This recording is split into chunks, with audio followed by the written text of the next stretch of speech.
Siya ay kinatatakutan bilang pinakadakilang terorista sa buong mundo, ngunit siya ay nasa isang misyon para hanapin ang mahiwagang kabute na sinasabing kayang pagalingin ang lahat ng sakit.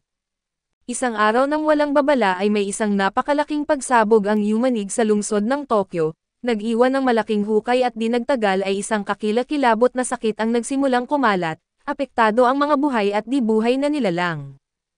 Ang rusting disease ay nilamon ang buong lungsod at kagubatan at ginawang disyerto ang Japan, maliban sa ilang nalalabing lugar na protektado ng mga higanteng pader mula sa hangin na puno ng kalawang, ang mga nakaligtas ay naapektuhan din ay unti-unting kinakalawang ang kanilang mga katawan hanggang sa sila'y mamatay. Nang bumagsak ang lumang sibilisasyon ay may isang bagong dystopian na cyberpunk na sibilisasyon ang pumalit, natakot ang mga tao sa kabute at naniniwalang ang mga spores nito ang sanhi ng sakit na rust disease, dahil dito ay ipinagbawal ng gobyerno ang pagtatanim at pagbebenta ng kabute. Pero kahit na ilegal ay may mga taong patuloy na sumusuway sa batas at tinatawag sila ng gobyerno na mushroom terrorists, ngunit tinatawag nila ang kanilang mga sarili na mushroom keepers at nagkakalat ng higanteng kabute saan man sila magpunta. Sa mga ito ang pulang buhok na si Bisco ang pinaka-notorious ay kilala siya bilang Man-Eater Bisco, dahil sa takot na dulot niya sa mga tao at sinasabing may dala siyang pana at sa isang palaso lamang ay kaya niyang magpatubo ng napakalaking kabute sa malawak na lugar. Hindi nakatakataka na siya ang pinaka-wanted na tao sa buong mundo. Habang ang isang bandahado at mukhang monghe ay sinusubukang makapasok sa lungsod ng Amama sa pamamagitan ng immigration check, ikinwento ng opisyal doon ang alamat ni Man-Eater Bisco at patuloy niyang iniinsulto si Bisco, tinatawag siyang pinakamasamang uri ng tao bago hiningi ang mga papeles ng monghe. Ibinigay naman ng monghe ang kanyang ID at sinabihan siyang buksan ang kanyang dalahin at sinabi ng monghe na ang dala niya ay mga bangkay ng kanyang mga kasama at dadalhin niya ang mga ito sa huling peregrine. Nakaramdam ng kilabot ang opisyal at inutusan ang kanyang katulong na tingnan ang mga bangkay. Ngunit nang sabihin ng monghe na may mga mapanganib na higanteng alupihan sa loob ng kargamento para pabagalin ang pagkabulok ng mga bangkay, nagdalawang isip ang opisyal at pinayagan na lamang siyang makadaan ng hindi na masyadong ini-inspeksyon. Ngunit nang tumalikod ang monghe napansin ng opisyal ang isang pana sa kanyang balikat at nagsimula siyang magduda at nagbigay ng signal sa kanyang katulong na kunin ang kanyang baril habang pinipigilan ang monghe. Nang maunawaan ng monghe na nabunyag na ang kanyang pagkatao na tinanggal niya ang kanyang mga benda at lumitaw na siya pala si Man-Eater Bisco. Iniwasan niya ang putok ng opisyal at agad na nagpaputok ng isang palaso sa gearbox at sabay sigaw na dapat igalang ang kanyang pangalan, biglang tumubo ang napakalaking kabute mula sa kanyang palaso at winasak ang gusali ng kontrol, ang opisyal at ang kanyang kasamahan ay tumakbo palayo at nagbigay alarma sa mga puwersa ng seguridad. Di nagtagal ay naglabas ang base ng isang grupo ng war hippos upang habulin ang terorista at nang papalapit ang mga hipopotamo.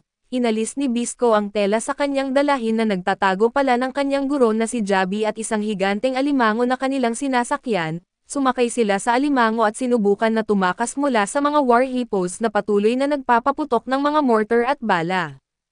Pinapana ni Bisco ang dalawa sa mga hipopotamo at tumubo ang mga kabute mula sa kanilang mga katawan na nagpahinto sa mga ito. Ang pangatlong hipopotamo ay nakalapit at nagsimulang barilin ang alimango ngunit hindi ito tinatablan dahil sa makakapal na kaliskis nito, nainis ang alimango sa patuloy na pagpapaputok ng mga hipopotamo kaya sinipa nito ang isa palayo. Di nagtagal ay mas maraming hipopotamo ang dumating para habulin sila at sinabi ni Bisco kay Jabi na bigyan siya ng 10 segundo dahil hahanap siya ng paraan para makaalis sila sa sitwasyong iyon. Habang naghahanda si Bisco ng espesyal na palaso ay ipinagtanggol ni Jabi at ng alimango ang kanilang sarili laban sa mga sumasalakay na hipopotamo. Pinapana ni Bisco ang lupa gamit ang espesyal na palaso at biglang tumubo ang isang napakalaking ulo ng kabute mula sa buhangin. Pinakilos ni Jabi ang alimango pataas sa kabute na habang sila'y paakyat, isang hipopotamo ang umabot kay Bisco at halos makagat ang ulo niya. Pero sa halip na umatras ay binuhat ni Bisco ang higanteng hayop at itinapon ito palayo at biglang umusbong ang higanteng kabute sa ilalim nila, katulad ng isang kabuteng tumutubo tuwing umaga at ayon kay Bisco, ang lakas ng impact ay nagpalipad sa grupo ni Bisco palabas ng pader. Kinagabihan habang nagpapahinga sila sa disyerto ay napansin ni Bisco na lumalala ang kondisyon ni Jabi. Sinabi niya na hindi na nila maaaring asahan ang karaniwang medikal na kabute at kailangan nilang hanapin ang sabi, ang maalamat na kabuteng nakakagamot sa rust disease. Ngunit sinabi ni Javi na wala na siyang pakialam kung gaano pa kahaba ang kanyang buhay. Nagalit si Bisco at sinabi na hindi niya nilalabanan ang gobyerno at tinatawid ang mga lungsod para lang baliwalain ni Javi ang buhay. Tumawa lamang si Javi at iginiit na proud siya kay Bisco na nalampasan na siya sa halos lahat ng aspeto ng mushroom ang maliban sa paggawa ng gamot. Sigurado raw siyang kahit mawala siya kaya na ni Bisco mag-isa pero naiinis si Bisco at sinabing tigilan ni Javi ang pagsasalita ng ganyan tungkol sa kamatayan. Habang nagpapahinga si Bisco malapit sa kanyang higanteng alimango ay bigla niyang napansin ang isang missile na papalapit. Agad niyang hinugot ang kanyang pana at pinapana ang missile na napabagsak niya ng perpektong tama. Maya-maya ay dumating ang helicopter na nagpasabog ngunit hindi ito ordinaryo at ito'y isang higanteng kohol na ginawang lumilipad na sandata. Nagbabala si Javi na magtago sa ilalim ng alimango dahil magpapakawala ng asido ang kohol at habang nasa ilalim ng alimango, naghanda si Bisco para labanan ang helicopter. Sinabi ni Javi na hindi matatalo ni Bisco ang military-grade na helicopter gamit lang ang pana at palaso. Nagpaputok muli ng missile ang helicopter at napatigil ni Bisco ito ngunit nakagat siya ng isang electric eel. Dahil dito ay hindi niya naiwasan ang mga bala na papalapit sa kanya at tumalon si Javi sa harapan niya para siya'y protektahan at bumagsak ang matanda sa lupa. Sa galit ay pinapana ni Bisco ang helicopter na tumatagos ang palaso at napatay ang kohol na nagpatubo ng mga kabute sa buong katawan nito. Nabigla ang piloto na nakasuot ng bunny mask ngunit nagawang tumalon bago bumagsak ang helicopter. Agad na sinakay ni Bisco ang kanyang alimango at nagmadaling pumunta sa Amama at umaasang mahanap ang isang mahusay na doktor upang mailigtas si Javi. Samantala sa lungsod ng Amama ang pinakamahusay na doktor ay si Milo na isang payat ngunit respetadong manggagamot. Kilala siya sa pagtulong sa lahat ng pasyente sa murang halaga kaya't minahal siya ng buong lungsod. Kahit ang mga babae sa kalapit na lugar ay handang magbigay ng pabor sa kanyang ngunit si Milo ay tila masyadong disente para dito. Pagkatapos ng trabaho ay bumili si Milo ng paboritong pagkain para sa kanyang kapatid na si Pau, na kapitan ng City Guards ngunit nasa huling yugto na ng rust disease at habang bumibili ng alligator at crab sandwiches, palihim siyang nagtanong sa tindero kung may mga bihirang kabute ito. May ibinigay ang tindero ngunit binalaan siyang mag-ingat dahil parehong paparusahan sila kung mahuli. Pag-uwi ay binigyan ni Milo ng pagkain si Pau at sinubukang gumawa ng bagong gamot gamit ang mga kabute. Sinabihan siya ni Pau na delikado ang kabute ngunit handa siyang sumugal para mailigtas ito. Nabigo siya sa unang subok at bumalik sa tindahan para bumili ng mas bihirang kabute pero biglang inagaw ng isang batang lansangan ang pakete mula sa kanya at tumakbo. Sinundan ni Milo ang bata dahil alam niyang mapapahamak ito kapag nalaman ang laman ng pakete at sa halip na makatakas, sinubukan ng bata na holdupin pa si Milo. Habang tinitingnan ng bata ang mukha ni Milo na mukhang babae at napagkamalan niya itong isang dalaga, dahil dito ay hindi na niya nagawang saktan si Milo at nagkaroon siya ng pagkakataong mabawi ang kanyang parcel at gamutin pa ang sugat ng bata. Naging mabuti ang pakiramdam ng bata kaya't masaya itong umuwi. Ngunit biglang dumating ang gobernador ng lungsod para kausapin si Milo at si Gobernador Kuro ay isang nakakahinalang tao na gustong maging sugar daddy ni Milo. Sinabi niya kay Milo na itigil na ang walang kwentang eksperimento nito at magtrabaho na lang para sa kanya na kung gagawin niya ito, magkakaroon siya ng access sa lahat ng klaseng research materials. Tumanggi si Milo na sinasabing gusto niyang manatili sa lungsod upang gamutin ang mga tao ng mura at makapag-ipon ng mabuting karma. Nangangamba rin siya na baka matuklasan ni Gobernador Kuro ang mga kabuteng nasa kanyang bag. Kaso biglang isang palaso ang tumama sa kalsada sa harapan nila at isang higanteng kabute ang tumubo mula sa lupa. Nagulat ang lahat at ilang bayaran na sundalo na may suot na bunny mask ang nagpaputok ng mga bala kay Bisco, na nagpaputok ng mushroom arrow. Madaling naiwasan ni Bisco ang kanilang mga bala at missile habang pinapabagsak ang kanilang mga helicopter gamit ang mushroom arrows. Pinatubo rin niya ang maraming higanteng kabute sa iba't ibang lugar upang iligaw ang mga bayaran na sundalo at city guards. Patuloy na tumatakbo si Bisco sa lungsod at saglit siyang napadpad sa harapan ni Milo bago siya maitapon pataas ng isang higanteng kabute. Labis na natuwa si Milo na makita ang isang tunay na mushroom keeper dahil naririnig lang niya ang tungkol sa kanila sa mga kwento. Agad siyang umuwi upang sabihin ito sa kanyang kapatid na si Paulo. Si Paulo bilang kapitan ng City Guards ay hindi natuwa nang malaman niyang may mushroom terrorist sa lungsod. handa siyang ipakita sa kanila na maling teritoryo ang kanilang pinasok.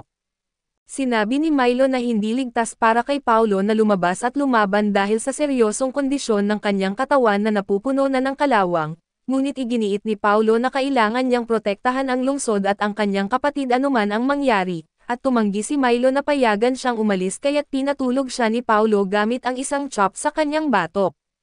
Pagkagising ni Milo ay nagpasya siyang gumawa ng gamot gamit ang mga bagong kabute na nakuha niya, ngunit biglang narinig niya ang isang pamilyar na boses sa likuran niya at paglingon niya, nagulat siya nang makita si Bisco kasama si Javi na walang malay at nakahiga sa lupa. Nanginginig si Milo habang nagtatanong kung paano sila nakapasok doon, kaso inutusan lang siya ni Bisco na gamutin ang matandang kasama niya at si Bisco naman ay itinakot niya ang tatlong tao at lahat sila'y nagsabi na si Milo ang pinakamahusay na doktor kaya't siya nandito. Ipinaliwanag ni Bisco na ang mga kabuteng dala ni Milo ay mabuti lamang para kainin at binigyan niya si Milo ng kabuteng may medicinal properties at inutusan siyang gumawa ng gamot para kay Javi. Habang abala si Milo sa pag-process ng kabute ay napansin ni Bisco ang mga bayaran na sundalo na may bunny mask sa labas. Napansin din siya ng mga ito at nagpaputok ng warning shot sabay sigaw na bumaba siya at sumuko na kung hindi ay putukan nila siya. Sumigaw si Bisco na sinasabing ginawang bihag niya si Milo at kung may gagawin sila, mamamatay ang pinakaminamahal na doktor sa lungsod. Ngunit hindi nag-alala ang mga sundalo tungkol kay Milo at agad silang nagpaputok sa silid at mabilis na pinapababa ni Bisco sina Milo at Javi upang maiwasan ang mga bala. Sinabi ni Bisco kay Milo na tila wala namang masyadong malasakit ang mga tao sa lungsod sa kanya. Napagpasyahan niyang pasabugan ang laboratorio ni Milo bago pa sila mahuli. Inutusan niya si Milo na hawakan si Javi habang nagpaputok siya ng mga palaso sa paligid ng silid sa mga strategic na lokasyon, nang makarating ang mga bayaran na sundalo na may bunny mask na biglang tumubo ang mga kabute mula sa mga pana ni Bisco. Habang nangyayari iyon ay binuhat ni Bisco si Milo at tumakbo sila patungo sa ligtas na lugar at nagalit si Milo at nagtantrum dahil winasak ni Bisco ang kanyang lugar. Ngunit sinabi nito na wala ng ibang paraan na nakakita sila ng helicopter na naghahanap sa kanila, kaya't nagpaputok si Bisco ng ilang palaso sa ibang direksyon upang iligaw ito. Sinabi niya kay Milo na kailangan nilang pumunta sa mas ligtas na lugar para maipagpatuloy ang gamutan kaya't nagtungo sila sa mga imburnal, samantala ay dinala ng mga bunny mask mercenaries ang piloto ng snail helicopter kay Gobernador Kuro. Siya ang umupo sa piloto upang sugpuin si Bisco ngunit nadismaya siya dahil hindi nito napatay ang target kahit pa may dala siyang military-grade helicopter. Sinabi ng pink-haired pilot na napabagsak niya si Javi pero ibang level si Bisco, ang kanyang mga palaso ay kayang tatagos kahit sa snail helicopter. Hindi makapaniwala si Kuro kaya't nagpasya siyang gumamit ng ibang paraan para harapin si Bisco at hinati niya ang kanyang puwersa upang harangan ang ruta ni Bisco. Inutusan ang pink-haired pilot kasama ang ibang sundalo na hanapin at hulihin si Bisco. Sa kabilang banda habang ginagamot ni Milo si Javi sa mga imburnal ay nagulat siya na nakaligtas ang matanda sa 6 na tama ng machine gun. Sinabi ni Milo na ibibigay niya ang gamot at aalisin ang mga bala sa katawan ni Javi, ngunit ang resulta ay nakasalalay sa tibay ng matanda. Inutusan siya ni Bisco na alagaan si Javi habang siya naman ay lalabas upang harapin ang mga humahabol sa kanila. Pinigilan siya ni Milo na sinabing kung lalabas siya ng sugatan ay siguradong mamamatay siya. Ayaw ni Bisco ng mga lektura ngunit iginiit ni Milo na siya ay doktor at hindi niya hahayaang may mamatay sa harapan niya. Nagkaroon sila ng saglit na sandali na tiyak na magugustuhan ng mga BL lovers at sa huli ay pumayag si Bisco na magpatahi ng sugat at nagpasalamat kay Milo bago umalis. Habang nakikipaglaban si Bisco sa mga bunny mask mercenaries, natanggap ni Paulo ang impormasyon mula sa kanyang mga tauhan na isang malaking kabute ang tumubo sa lugar ng kanyang kapatid. Sa sobrang galit ay nagpasya siyang harapin si Bisco ng mag-isa, samantala mabilis na natalo ni Bisco ang mga bunny mask mercenaries at ngayon ang pink-haired pilot ay nasa ilalim ng kanyang paa. Habang tinatanggal niya ang maskara nito ay nakiusap ang piloto na patawarin siya at nangakong gagawin niya ang lahat, kahit pa maglingkod kay Bisco habang buhay kapalit ng kanyang buhay. Biglang nakita ni Bisco si Paulo na paparating sakay ng kanyang motor at tumalon si Paulo mula sa isang rampa at tumungo sa rooftop kung saan naroon si Bisco. Pinaputukan siya ni Bisco ng isang palaso ngunit naharang ito ni Paulo gamit ang kanyang metal staff, gayunpaman ay tumama ang palaso sa lupa at isang higanteng kabute ang tumubo na kinain ang motor ni Paulo. Hindi niya ito inintindi at sumugod pa rin kay Bisco kaya't sinapak siya gamit ang staff at itinulak siya sa dingding. Pinapana ulit ni Bisco ang metal staff ni Paulo na itinatagos ito at ipinapakita sa kanya na hindi magiging madali ang laban. Sa imburnal naman ay natapos na ni Milo ang paggamot kay Javi na nagbigay siya ng artificial blood transfusion at iniisip na kahit magtagumpay ang gamutan, hindi na magtatagal ang buhay ng matanda at biglang dumilat si Javi at sinabing alam na niya iyon. Nagulat si Milo sa kanyang sinabi at biglang tumayo si Javi at sinabi kay Milo na magaling siya sa kabila ng kanyang murang edad. Tinanong ni Milo kung sino ba talaga siya kaso tinawag lang ni Javi ang sarili niya bilang mentor ni Bisco. Sinimulan niyang ipaliwanag kung paano tumutubo ang mga kabute sa pamamagitan ng pagkain ng kalawang at sila ang tanging paraan upang labanan ang sakit na nagpahirap sa buong mundo. Hindi na nagulat si Milo dahil matagal na niyang iniisip ang parehong teorya at na-impress si Javi sa katalinuhan ni Milo, at sinabi naman ni Milo na matapos kumalat ang sakit na kalawang na maraming nilalang ang naubos, ngunit marami rin ang nag-evolve para mabuhay. Palagi niyang iniisip na dapat may organismo na kayang kumain ng kalawang o kahit paano'y ma-neutralize ito at sinabi ni Javi na ito nga ang nangyari sa mga kabute. Ipinahayag ni Javi na ang pangarap ng lahat ng mushroom keepers ay mahanap ang maalamat na sabako, ang kabuteng kayang kumain ng kalawang mula sa mga tao at bagay ng lubusan. Samantala sinabi ni Bisco kay Paulo na magaling niyang hinahawakan ang kanyang staff at baka mas magaling pa siya kung subukan niya ito sa kanyang bakal na staff. Nagalit si Paulo at ipinakilala ang sarili bilang kapitan ng City Guards at sinabi niya kay Bisco na sumuko ng maayos, o papatayin niya ito doon din mismo.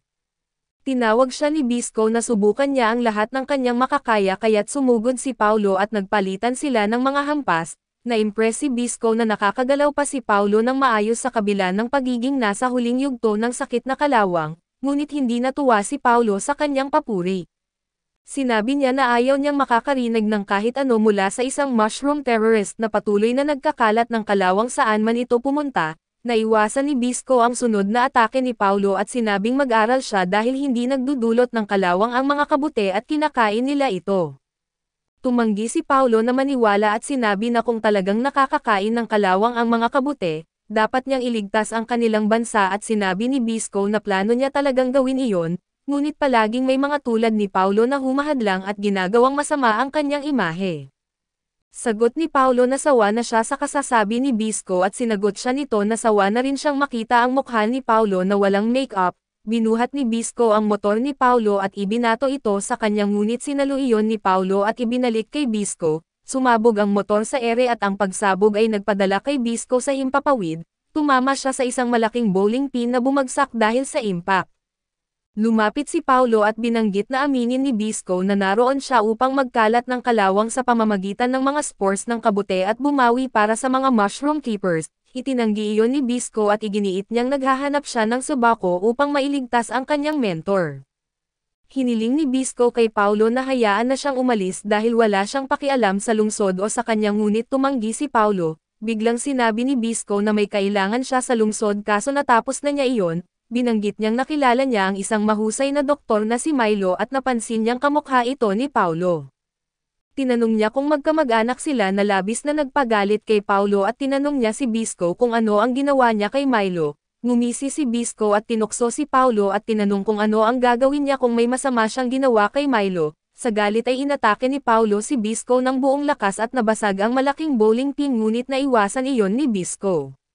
Muli siyang umatake pero hindi tinamaan si Bisco dahil ang kanyang staff ay na-infest na ng kabute. Sinigaw niya ang pangalan ni Bisco at bigla siyang sinipa nito sa tiyan na dahilan upang siya'y tumilapon. Pinapana siya ni Bisco at nawala ng malay si Paulo bago bumagsak sa mga bisig nito. Nagpa siya si Bisco na bumalik sa mga imburnal pero pagdating niya roon ay narinig niya ang isang boses na nagsasabing ibaba ang bihag at humarap. Nilapag ni Bisco si Paulo sa lupa at sinubukan na atakihin ang taong nasa likod niya kaso lumabas na si Javi lang pala iyon na nangloloko sa kanya. Sinimulan niyang pag-alitan ang matanda dahil tinatakot siya kaso biglang naging emosyonal nang makita niyang mas mabuti na ang lagay nito. Tumakbo si Milo papunta kay Bisco upang batiin siya sa kanyang pagkakaligtas at nagpasalamat dahil nailigtas niya si Javi. Tinanong ni Milo kung paano siya makakabawi kay Bisco kaso biglang nakita niya ang kanyang kapatid na si Paulo sa lupa. Inayos niya ang posisyon nito laban sa pader at nalaman na si Bisco ang may gawa ng kanyang kondisyon na labis itong ikinasama ng loob ni Milo, ngunit sinabi ni Bisco na gamitin ang parehong gamot na ginamit niya kay Javi upang gamutin si Paulo. Nang ininject ni Milo ang gamot kay Paulo at agad itong nagpakita ng mga senyales ng ginhawa na sinabi ni Javi kay Bisco na kailangan nilang magmadali at umalis sa lungsod bago sila mahuli ng city guards. Pumayag si Bisco pero sinabi ni Javi na may iwan siya upang iligaw ang mga bantay habang tumatakas sila. Tumutol si Bisco pero sinabi ni Javi na hindi na niya kaya ang isang mahabang biyahe at binanggit ni Bisco kay Javi na walang saysay ang kanilang misyon kung hindi ito sasama sa kanila, dahil hindi niya kayang gumawa ng gamot mula sa mga sabako mushrooms. Napatingin si Javi kay Milo na agad namang nakiusap kay Bisco na isama siya sa paglalakbay dahil kaya niyang gumawa ng mga gamot ayon sa kanilang kailangan. Tumanggi si Bisco at sinabing ang isang city twink na tulad niya ay hindi mabubuhay ng 2 araw sa disyerto. Sumagot si Milo na handa siyang harapin ang anumang panganib basta't makahanap siya ng paraan upang mailigtas ang kanyang kapatid. Sa huli ay napilitan si Bisco na tanggapin si Milo bilang kanyang kasama at sinabi niya na ang unang dapat tandaan ni Milo ay laging nagtatrabaho ng pares ang mga Mushroom Keepers, tulad ng Sith Lords, at kung mamatay ang isa na kadalas ay sinusundan ito ng kanyang kasama.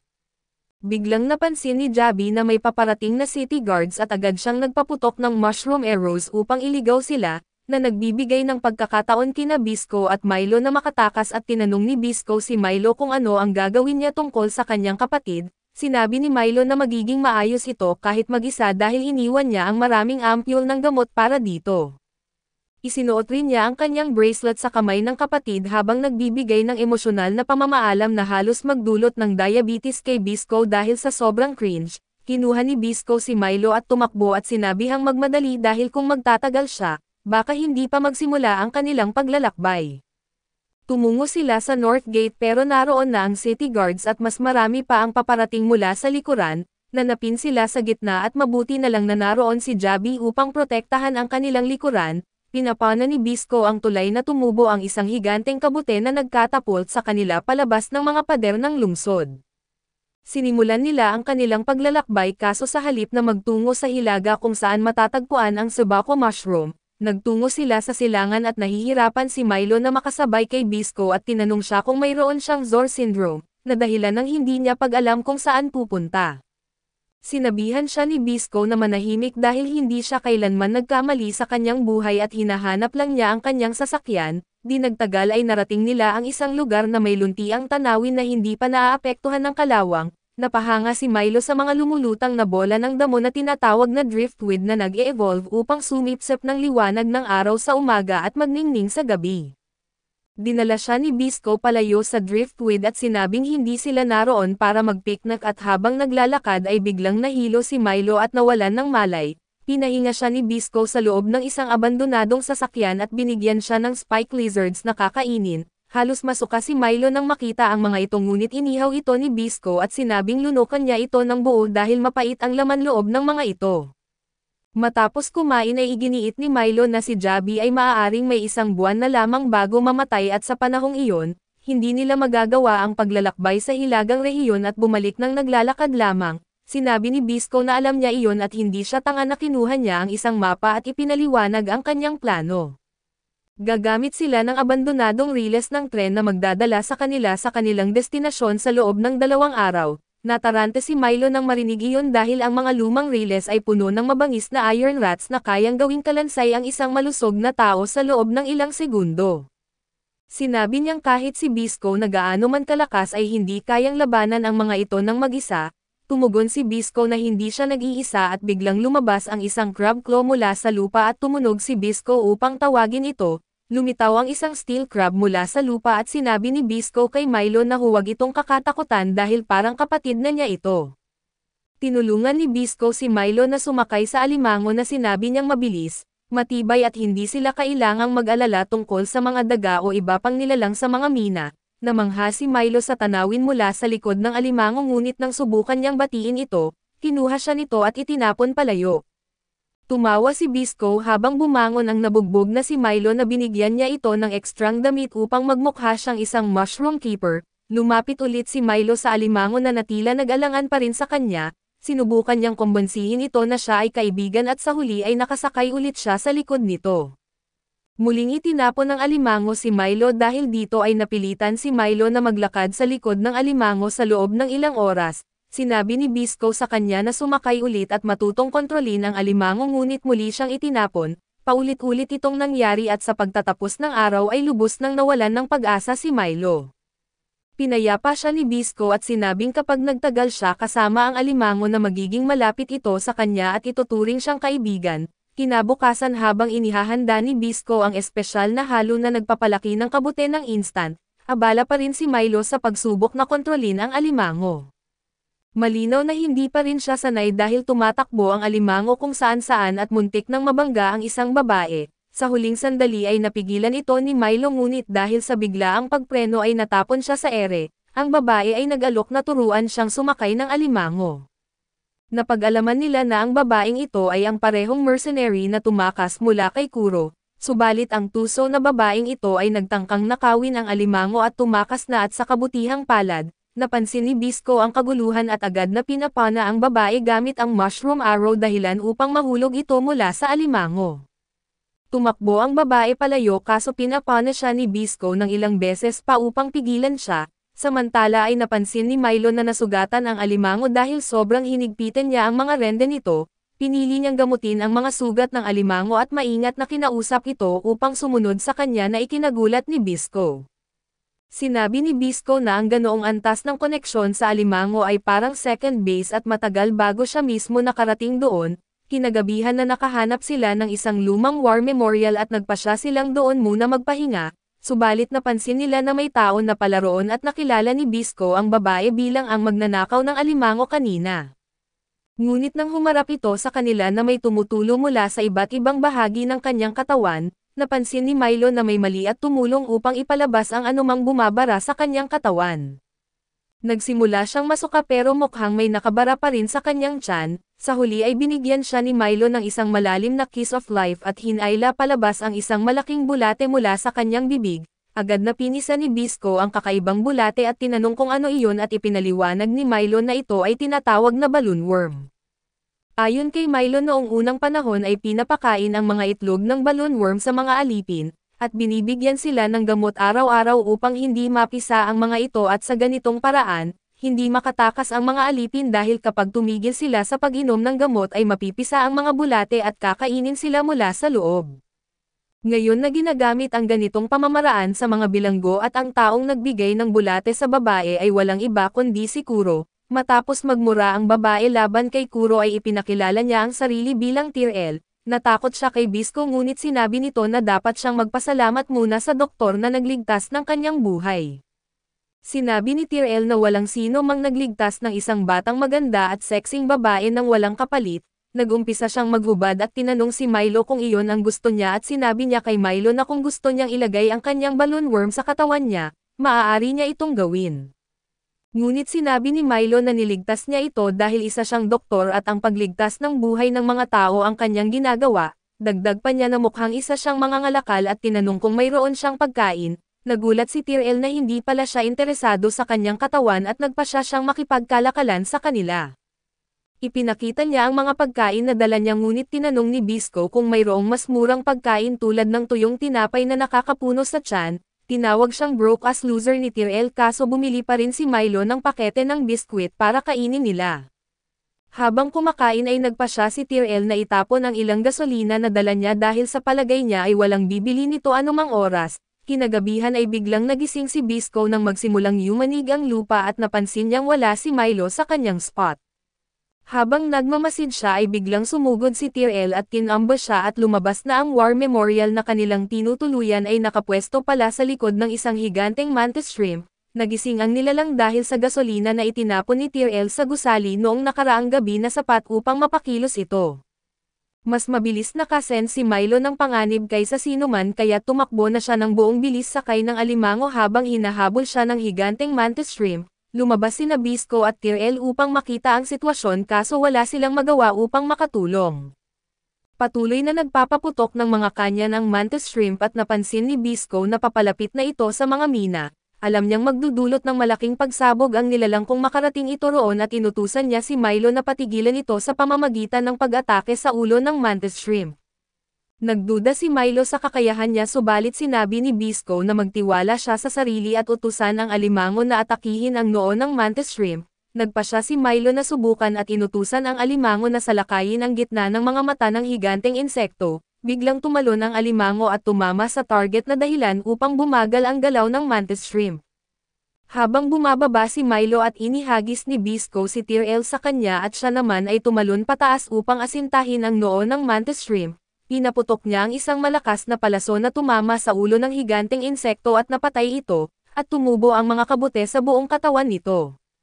Doon natapos ang labanan at natuwa si Bisco na ligtas ang mga mina at riles ng tren ngunit biglang naglabas ng huling putok ang patay na mantis shrimp, tumama ito sa mga mina at nagdulot ng malawakang pagsabog, napanganga si Bisco habang nakikita ang nangyari at napagtanto niyang kailangan nilang tahakin ang mas mahabang ruta ngayon. Kinabukasan ay nagising si Bisco sa tunog ng pag-iyak ni Milo dahil nawala si Tyrell at ang perang dala nila at nagalit siya at nagpa siya na hanapin ang babae upang singilin siya. Ngunit natuklasan nilang nag-iwan si Tyrell ng mga supply kapalit ng pera at isang sulat na sinasabing makipagtulungan kay Milo sakaling mamatay si Bisco.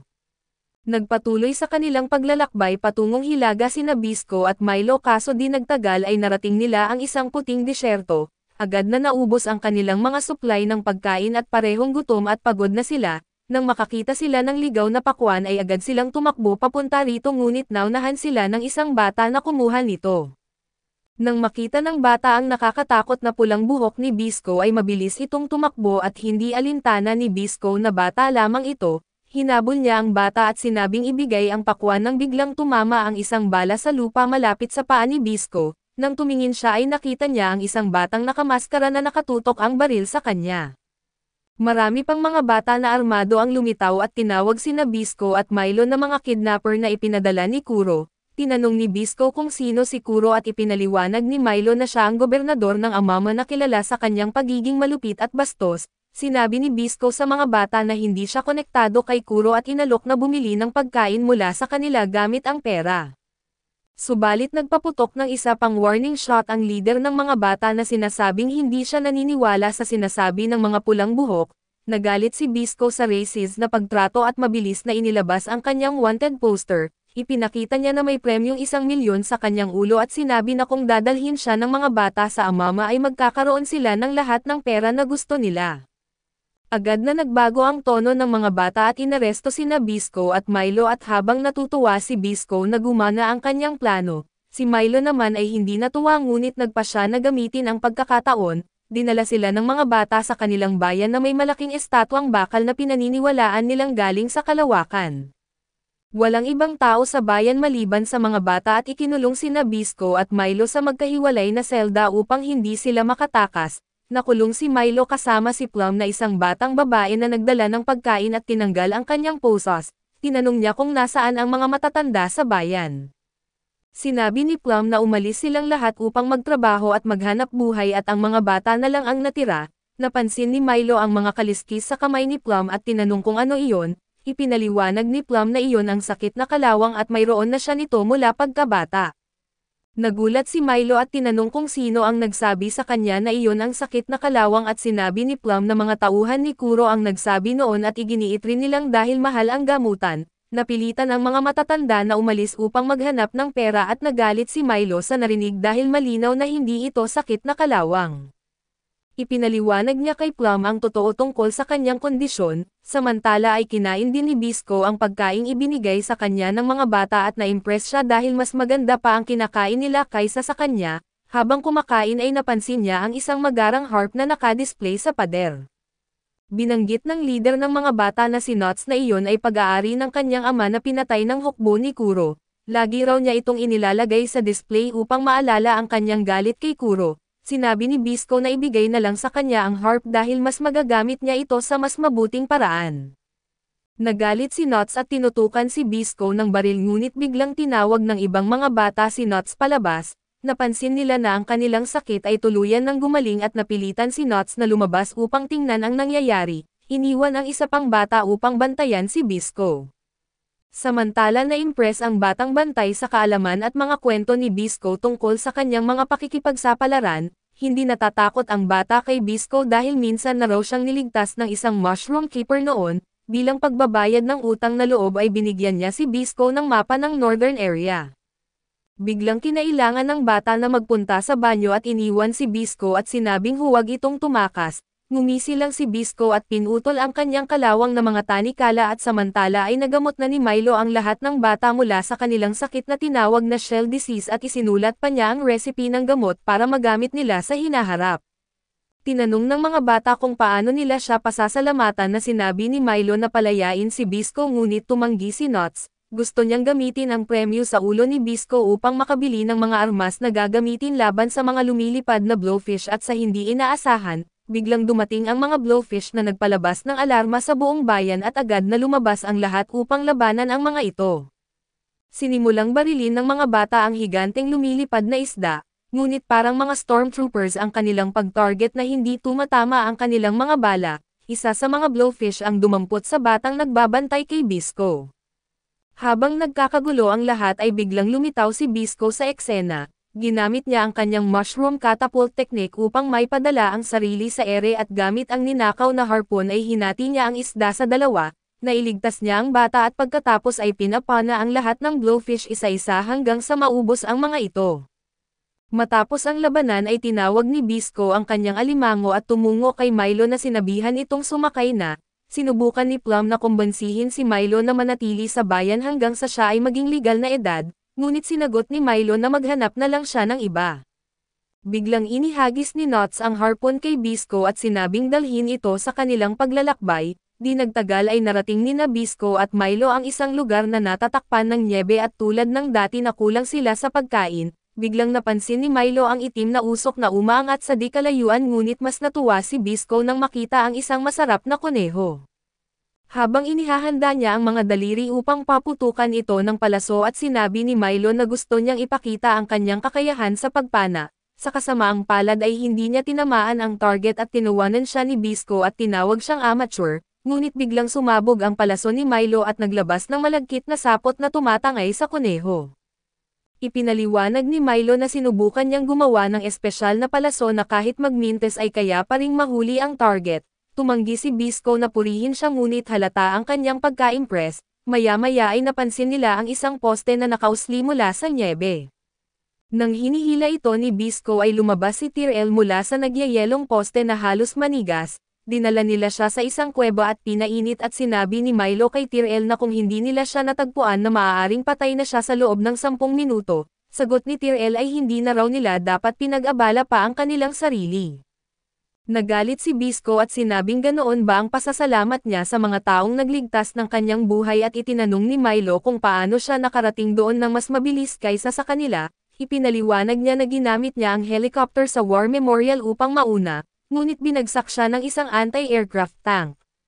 Sinabi ni Bisco na talagang mangyayari iyon dahil ang karma ay mapanakit at marami ng masamang karma si Tyrell. Biglang nalungkot si Tyrell at sinabi na wala siyang ibang pagpipilian at sinabi ni Tyrell na mula pagkabata, napilitan siyang gumawa ng masama upang mabuhay. Dagdag niya ay sawa na siya sa ganitong buhay at kung hindi sila nakialam ay mapayapa na sana siyang namatay. Biglang inilagay ni Bisco ang mainit na metal sa ulo ni Tyrell at sinabing tigilan niya ang kanyang kalokohan at sagot ni Tyrell, lumayas na lang siya dahil ayaw niyang makita ang pangit nitong mukha. Mas gusto raw niyang ibaling ang kanyang atensyon kay Milo at sinabi naman ni Milo na may pagkain sila kung gusto ni Tyrell. Nag-alok si Tyrell na magbayad ngunit sinabi ni Milo na hindi na kailangan, dahil dito ay namula si Tyrell ng husto at maya-maya ay umakyat si Tyrell sa alimango, sinasabing gagabayan niya sila sa susunod na istasyon ng tren. Tinanggihan siya ni Bisco at sinabing hindi nila siya kailangan nag-umpisa silang magtalo na ikinainis ng alimango. Sa sobrang inis ay itinapon nito si Bisco at Tyrell sa lupa at napansin ni Milo na malapit sila sa isang settlement, kaya pumunta sila sa kampo ngunit ang mga tao roon ay nagsasalita ng ibang wika na hindi alam ni Bisco. Sinubukan na makipag-usap ni Milo gamit ang sirang wika ngunit hindi tinanggap ang kanilang pera at humingi ng kapalit na may tunay na halaga. Ang ilan sa mga tao ay nagsimulang pag-interesan ang alimango na ikinagalit ni Bisco. Biglang sumisingit si Tyrell at nagsalita ng matatas sa wika ng mga taga-snowman. Sinabi niya sa mga ngalakal na kung gagawa siya ng madali ang kasunduan sa dalawang tanga at iyon ay madali niya silang maloloko sa susunod, tulad ng ginawa niya noon at naunawaan ni Bisco gamit ang kanyang instincts, na niloloko sila ni Tyrell ngunit nagawa pa rin ang kasunduan. Nakakuha sila ng supply kapalit ng tuyong igat at pumunta sila sa istasyon ng tren ngunit natakpan ng yelo ang pasukan, walang problema iyon kay Bisco dahil pinasira niya ang yelo gamit ang alimango. Pagpasok nila sa istasyon ay ginamit ni Bisco ang glow rooms upang magkaroon ng liwanag para makapag-navigate. Maya-maya ay natagpuan nila ang ilang mga automated train at ang isa sa mga ito ay mukhang gumagana. Sinubukan ni Milo na paganahin ito kaso nangangailangan ito ng pre-apocalyptic currency na wala sila, habang nagpapanik ang dalawang lalaki inutusan sila ni Tyrell na tumabi. Kumuha siya ng toolbox at sinimulang ayusin ang makina at ipinaliwanag niya na dati siyang mekaniko at kahit pagod ang trabaho ay maganda naman ang kita, subalit isang araw ay inatasan sila ng isa sa pinakamalaking kumpanya sa mundo na ayusin ang isang Iron Giant. Maraming namatay dahil sa kalawang habang ginagawa ang proyekto at iniwan niya ang trabaho dahil ayaw niyang isugal ang kanyang buhay. Habang nagtatrabaho si Tyrell na naghanda si Milo ng hapunan, napag-usapan nila ang mga bagong bagay na nakita nila sa kanilang paglalakbay. Tinanong ni Milo si Bisco tungkol kay Jabi at ipinaliwanag ni Bisco na si Jabi ay hindi lamang mentor kundi ang nag-iisang father figure sa kanyang buhay. Bagamat mahigpit si Jabi noong una na naging mas banayad ito habang gumagaling si Bisco. Siniguro ni Milo na maligtas nila si Jabi at idinagdag ni Bisco na ililigtas din nila si Paulo. Sa daan ay biglang sumingit si Tyrell at tinanong kung tapos na ang kanilang cathartic therapy session, dahil natapos na niya ang pag-aayos ng tren at binigyan siya ni Milo ng pagkain, at pagkatapos nilang kumain na nagpasya silang suriin ang gabay sa mga hayop sa hilaga na nakuha nila mula sa mga taga-snowman. Napansin nila na kakaiba ang mga guhit sa libro at sinabi ni Bisco na ang estilo ng pagguhit ay tiyak na gawa ng isang mushroom keeper. Tinanong ni Bisco kung may mga guhit ng kabute sa libro at sinagot ni Milo na mayroong kabute sa ibaba ng bawat pahina. Biglang nakita ni Milo ang isang pahina na naglalaman ng impormasyon tungkol sa isang kabute na tinatawag na Rust Eater. Agad na tumayo si Bisco sa narinig at binasa ang higit pang impormasyon at nakasaad na ang Rust Eater mushroom ay matatagpuan sa higanteng lumilipad na ahas na kayang kainin ang mga helicopter ng buo. Labis na na-excite si Bisco dahil tugma ang impormasyong ito sa nalalaman niya tungkol sa maalamat na Sabaco mushroom. Pagkatapos nito ay sumakay sina Bisco at Milo sa tren at nagawang napapagana ito ni Milo. Nagpasalamat siya kay Tyrell ngunit sinabi nito na hindi siya sasama sa kanila dahil mas pinahahalagahan niya ang kanyang buhay kaysa sa pakikipagsapalaran. Tinanong siya ni Milo ng pangalan upang maipahayag ng maayos ang pasasalamat, ngunit nahihiya si Tyrell na sabihin ito at una munang ipinakilala ni Milo ang sarili at si Bisco kaya't sa kahihiyan ay sinabi rin ni Tyrell ang kanyang pangalan.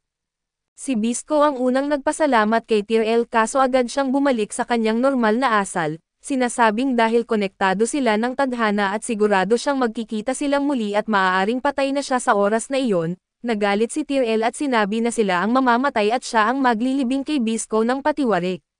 Sinimulan ni Milo ang tren at muling nagpasalamat kay Tyrell at iginiit na iisipin niya siya hanggang sa muli silang magkita. Namula si Tyrell sa sinabi at sinubukan na magpasalamat kina Milo at Bisco, subalit malayo na ang tren. Samantala habang binabasa ni Milo ang higit pang impormasyon tungkol sa higanteng puting ahas, biglang may bumagsak na malagkit na slime sa kanyang libro at tumitingala siya at nakita ang isang gooey slime at agad itong pinapana ni Bisco. Maya-maya 4 pang slime monsters ang lumitaw sa labas ng bintana at lumabas sina Bisco at Milo upang labanan ang mga ito. Sinimulan ni Bisco ang pagpapaputok ngunit nawalan ng kumpiyansa si Milo sa kanyang kakayahan sa paggamit ng pana. Pinayuhan siya ni Bisco na magtiwala sa sarili dahil marami na siyang natutunan at nagpasya si Milo na protektahan ang likod ni Bisco, gamit ang mga explosive arrows upang pabagsakin ang mga slime na tumatalon patungo sa kanila. Gayunpaman, tila hindi nababawasan ang kanilang bilang at nagdesisyon si Bisco na gumamit ng espesyal na mushroom arrow na naglalabas ng acidic spores upang matunaw ang mga katawan ng slime. Sa wakas ay naisip nilang tapos na ang problema kaso biglang may malalaking tentacles na kumapit sa kanilang dalawa. Lumitaw ang boss slime na tila buhay pa rin at nagawang palayain ni Bisco si Milo mula sa pagkakahawak ng slime, kaso siya naman ang nahuli at sinubukan siyang kainin ng boss slime kaya't pinapana niya ito sa bibig gamit ang mushroom arrow, pero hindi nito napigilan ang halimaw. Nakita ni Milo ang panganib ni Bisco at nagdesisyong gumawa ng matinding hakbang at inutusan niya ang alimango na bunutin ang makina ng tren at ihagis ito sa boss slime. Habang abala ang slime sa makina ay nakalaya si Bisco at tinarget ni Milo ang boss slime gamit ang kanyang explosive arrow, kaso bigla siyang kinabahan sa pagtama nito sa isang stationary target. Hinawakan ni Bisco ang kamay ni Milo sa isang totally gay manner at sinabihan siyang magtiwala sa sarili. Nagawa ni Milo ang tama at sumabog ang boss slime at pagkatapos ng laban, natagpuan nila ang sarili sa malawak na damuhan kung saan matatagpuan ang Rust Eater mushroom. May isang malaking bangin sa kanilang harapan at ang mga pader nito ay puno ng kumikislap na kabute. Naniniwala si Bisco na ito ang marka ng mga mushroom keepers na nag-ani ng Rust Eater 15 taon na ang nakararaan at biglang umatake ang isang higanteng sparrow, pero nagawa nilang maiwasan ang atake nito. Tumawid ang ibon sa bangin ngunit hindi nagtagal ay lumitaw ang higanteng puting ahas at nilamon ito ng buo. Hindi makapaniwala sina Milo at Bisco sa laki ng ahas at nagpasya si Bisco na agad na mag-ani ng Rust Eater mushroom mula dito. Pinapana niya ang kabilang bahagi ng bangin at tumawid gamit ang lubad. Sinabi niya kay Milo na atakihin nila ang ahas mula sa magkabilang panig, gayunpaman hindi man lang tumatagos ang kanyang mga palaso sa matitigas na kaliskis ng ahas at habang nag-iisip si Bisco kung ano ang gagawin ay biglang lumitaw si Paulo, na nagpunta sa hilaga upang hanapin ang kanyang kapatid. Galit na galit siyang sumugod kay Bisco at iniisip na dinukot nito si Milo at naiwasan ni Bisco ang motor ni Paulo at pinapana siya, ngunit madali itong naharang ni Paulo gamit ang kanyang metal staff at sinabi ni Paulo na pagbabayaran ni Bisco ang pagdukot kay Milo. Sinagot naman siya ni Bisco na si Milo ang sumama sa kanya ng kusa upang iligtas ang kanyang buhay. Tumanggi si Paulo na maniwala at tinukso siya ni Bisco na sinabing hindi niya akalaing si Paulo ang kapatid ni Milo dahil mukha siyang sapat na gulang para maging magulang nito. Labis na naiinis ang badass mommy sa comment na iyon, habang pinapaandar ni Paulo ang makina ng kanyang motor ay biglang lumabas muli ang higanteng puting ahas mula sa bangin. Napanganga si Paulo sa gulat at hindi nakagalaw sa oras kaya't nahuli siya ng higanteng ahas gamit ang mga daliri na nakausli mula sa tagiliran nito. Upang mailigtas ang kanyang kapatid ay tumalon si Milo sa higanteng ahas gamit ang alimango. Inutusan niya si Bisco na saluhin si Paulo habang pinaulos ng alimango ang ahas. Humiyaw ng malakas ang ahas sa sakit at napilitang pakakawalan si Paulo at agad siyang sinalon ni Bisco. Pagkatapos ng kanyang gawain ay tumalon si Milo pababa subalit hinuli ng ahas ang alimango gamit ang dila nito at nag-alala sina Bisco at Paulo nang makita ito. At sinabi ni Bisco kay Paulo na patakbuhin na ang kanyang motor kung gusto niyang mailigtas ang kanyang kapatid. Samantala ay sinubukan ni Milo na atakihin ang dila ng ahas gamit ang lason kaso hindi ito umepekto. Nagdesisyon siya na putulin ang kuko ng alimango dahil alam niyang tumutubo naman ulit ito at nagtagumpay si Milo sa pagputol nito, ngunit nang sila'y bumagsak ay agad na sumugod ang ulo ng ahas sa kanilang lokasyon na tila balak silang lunukan ng buo. Ngunit hindi basta sumusuko si Milo at pinuntirya niya ang palaso papasok sa loob ng ahas, bigla namang may tumama sa ahas na nagpabago ng direksyon nito at napansin ni Milo na nagtulungan sina Bisco at Paulo upang iligtas siya, tumalon si Bisco papunta kay Milo upang hilahin ang kanyang kamay. Ngunit bago sila makaligtas ay bumalik ang ahas at nilamon silang dalawa at biglang napunit ang bibig ng ahas nang tumubo ang mga kabute mula sa loob nito, na pinapana ni Bisco at Milo gamit ang iron pole at duguan na lumabas sila mula sa ahas at ginamit ang isang higanteng kabute upang may slingshot ang kanilang sarili sa ligtas na lugar. Agad silang sinalo ng alimango habang bumagsak ang higanteng ahas sa lupa at nagkaroon ng emosyonal na muling pagsasama sina Milo at Paulo. Pagkatapos ay bumaba ang grupo upang suriin ang maalamat na tobacco mushrooms na tumutubo sa katawan ng ahas, ngunit napansin ni Bisco na may kakaiba. Kumain siya ng isang kabute at napagtanto niyang ang lasa nito ay parang ordinaryong kabute lamang. Sinabi niyang kailangan nilang manghuli ng ibang hayop upang masigurong mahanap ang tunay na Rust Eater at pinilit ni Milo na tigilan ni Bisco ang pakikipaglaban dahil nasa masama itong kondisyon. Tinulak lang siya ni Bisco at sinasabing hindi sila maaaring mag-aksaya ng oras at biglang napansin ni Milo na kumikinang ang kabute nang napadikit ito sa dugo ni Bisco. Napagtanto niya na ang lihim upang mapukaw ang kapangyarihan nito ay nakasalalay sa dugo ni Bisco. Tinanong ni Milo ang uri ng dugo ni Bisco ngunit hindi man lang alam ni Bisco kung ano ang ibig sabihin ng blood type. Nagulat si Milo kaso naalala niyang maging si Jabi ay ganoon din ang tugon ng ginagamot niya ito sa lungsod, napagtanto niya na may kakaibang espesyal sa dugo ng mga mushroom keeper. Habang ginagamot ni Milo si Bisco at nagsasaliksik tungkol sa Rust Eater, unti-unting nagbago ang pananaw ni Paulo tungkol sa mga mushroom keeper at naisip niya na baka hindi nga masama ang mga ito, nagpasya siyang ayusin ang kanyang motor sa pansamantala.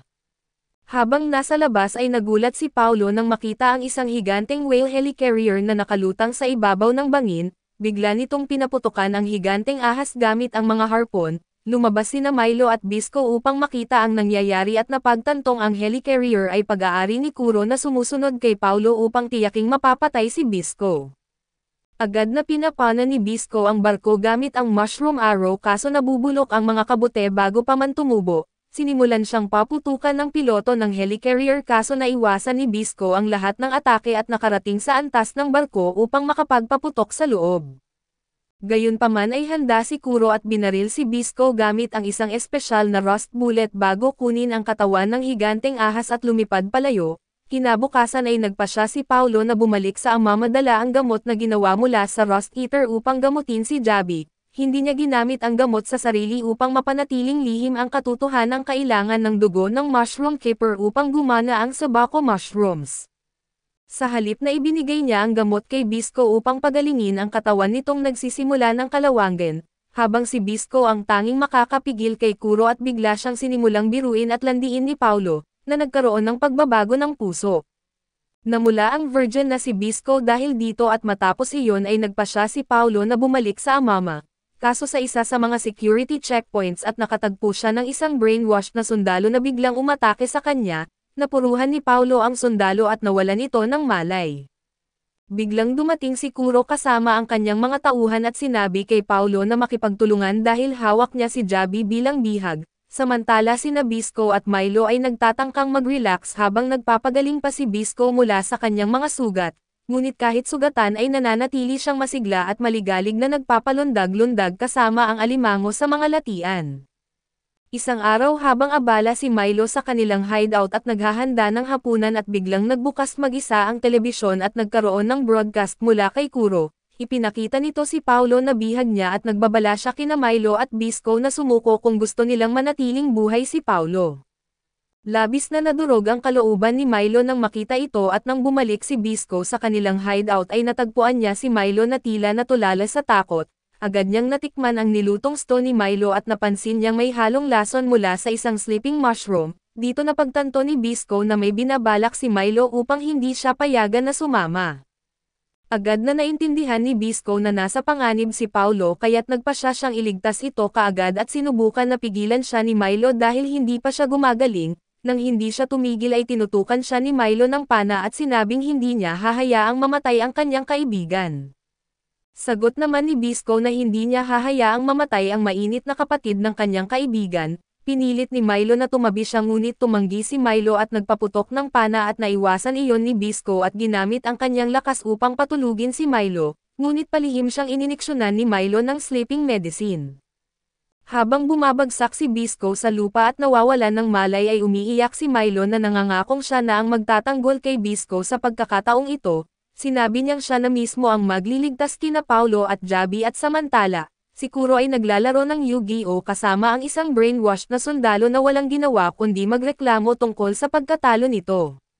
Sa inis ay itinulak siya ni Kuro na biglang sumugod si Milo sa silid at nakatutok ang kanyang pana kay Kuro. Naalala ni Milo kung paano pinahirapan ni Kuro si Paulo sa video message nito kung saan sinabi niyang kailangan niyang dalhin ang bangkay ni Bisco at ang lihim ng paggawa ng gamot mula sa Rust Eater mushroom. Pinilit ni Kuro si Paulo ngunit matapang niyang sinabi na hindi siya kailanman makakagawa ng masama kay Bisco, dahil tiyak na pupunta ang redhead doon at papatayin ang lahat at sa galit ay lalo pang pinahirapan ni Kuro si Paulo, na tuluyang nagdulot ng pighati kay Milo.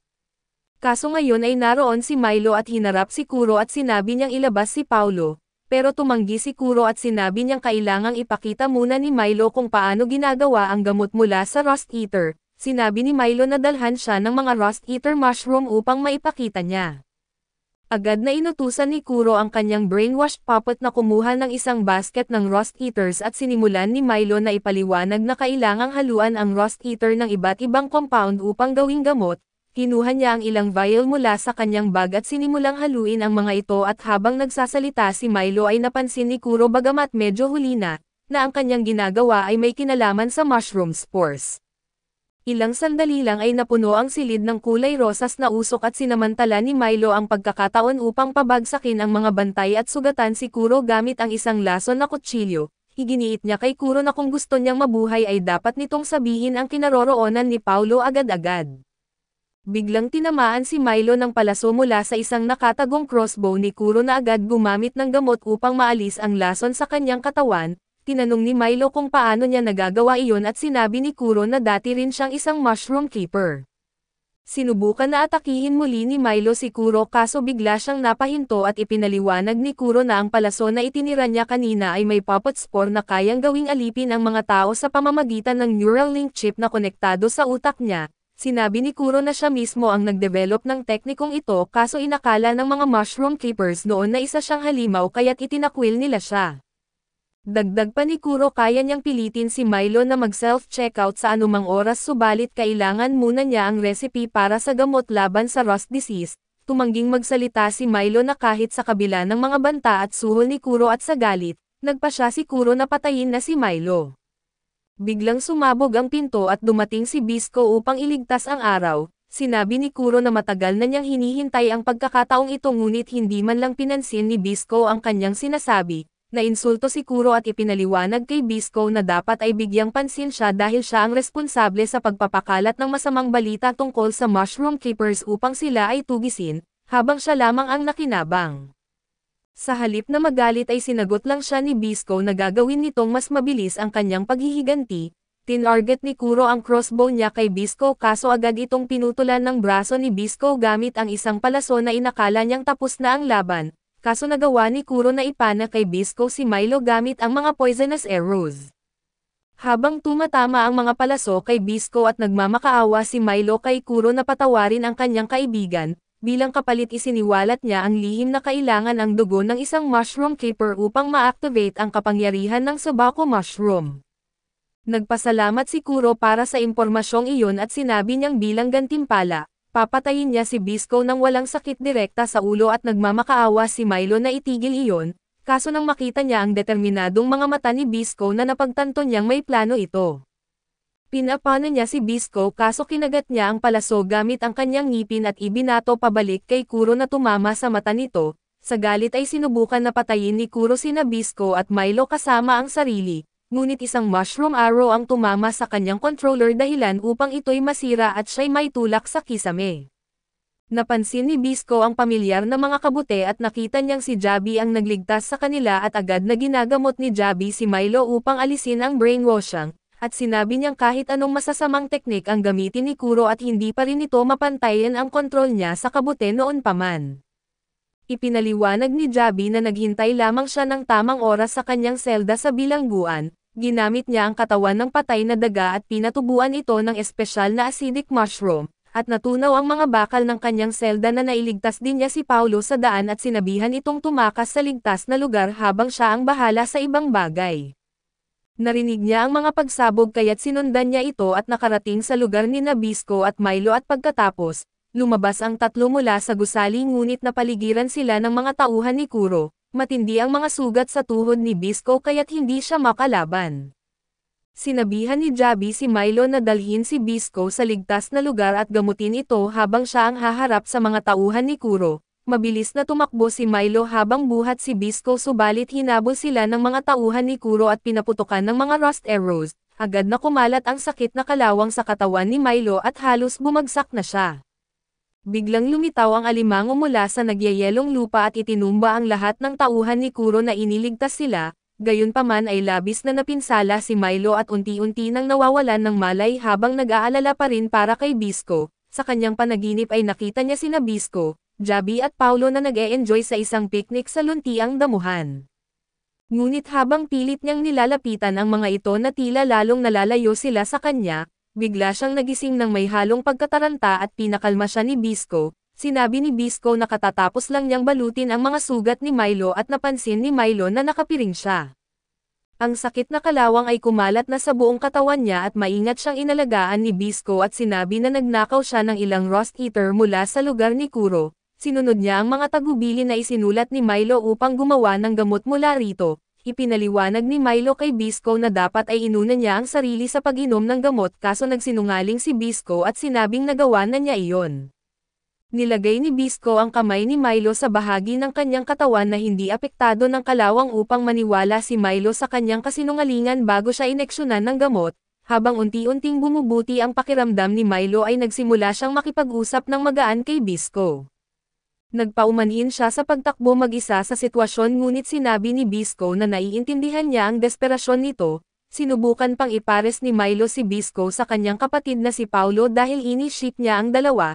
Namula si Bisco at sinabing ayaw niyang makipag-date sa isang babaeng masyadong marahas na ikinatawa lang ni Milo. Pagkatapos ay ikinwento ni Milo ang mapayapang panaginip niya kay Bisco at iginiit niyang nananawagan siya na manatili si Bisco sa tabi niya habang nagpapagaling siya. Hinawakan ni Bisco ang kamay ni Milo hanggang sa makatulog ito at habang natutulog si Milo, napagtanto ni Bisco kung ano ang naramdaman ni Javi habang pinalalaki siya at kung bakit handang isugol ng matanda ang buhay nito para sa kanya. Nagpasya si Bisco na sumakay sa alimango at harapin si Kuro at handang isakripisyo ang buhay niya para sa kanyang unang tunay na kaibigan, samantala si Paulo ay tumatakas mula sa lungsod upang hanapin sina Bisco at Milo. Habang naglalakbay ay nakita niya ang ilang military trucks na papunta sa base ni Kuro. Sa base ay dinala ni Kuro si Javi sa loob habang ipinaliwanag ang kanyang bagong masamang plano.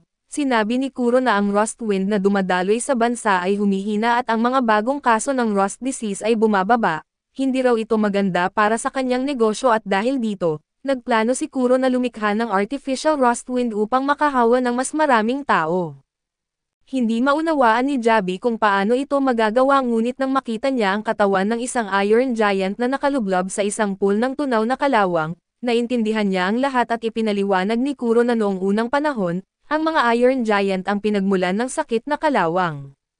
Bagamat karamihan sa kanila ay nasira na natagpuan niya ang isa na mayroong Rust Generator Engine na buo pa rin, balak niyang gamitin ito upang lumikha ng malalaking rust bullets at ipaputok ang mga ito sa buong bansa upang mabilis na kumalat ang sakit. Nanginig si Javi sa ideyang ito at sinabi ni Kuro na babarilan niya ang lambak kung saan matatagpuan ang higanteng puting ahas, upang wala ng sabako mushrooms na maipanganak pa at binalaan din niya si Javi na babarilan niya ang nayo ng mga mushroom keepers, ngunit hindi raw niya ito gagawin kung makikipagtulungan si Javi. Humingi siya ng ilang kabataang mushroom keepers upang gamitin ang kanilang dugo para gumawa ng gamot. Sa halip na sumuko ay biglang tinamaan ni Javi ng headbutt si Kuro at sinabing isa lamang siyang duwag na puro banta ang alam. Dagdag pa ni Javi na ang isang taong walang bayag tulad niya ay hindi kayang gawin ang mga sinasabi niya.